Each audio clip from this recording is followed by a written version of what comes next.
Good morning this evening. Good morning this afternoon. Magandang umaga sa inyong lahat na naman. At nandito tayong pag-uusapan ang ating utos, Commandment number 9. Invest and diversify.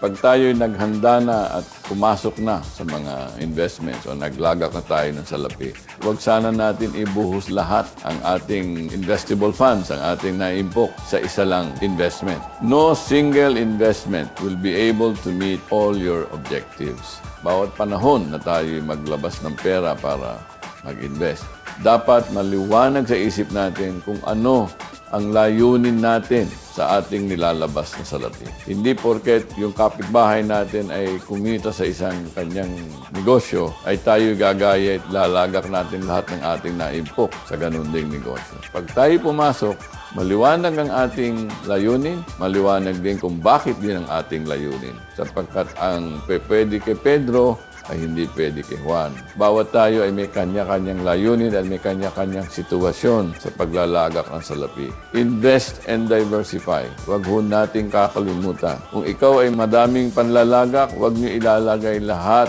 sa napaka-panganib na investment porque mataas ang kita. Balansin niyo yan. Maaring 20% sa lupa or 5% sa lupa, maaaring ilagay nyo 10% sa stocks o sa negosyong mataas ang panganib.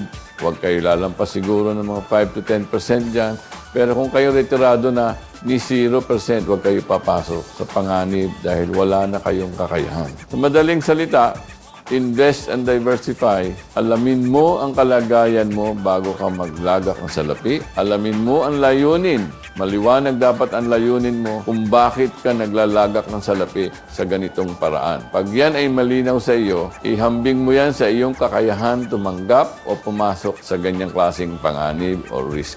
Pag maliwanag sa iyo yan, maliliwanag din sa iyo anong bagay lang ang pwede mong pasukan at ipaglagakan na iyong salapi. Ayon o angkop din sa iyong mga layunin o tunguin patungo sa iyong kalayaan sa kakapusan.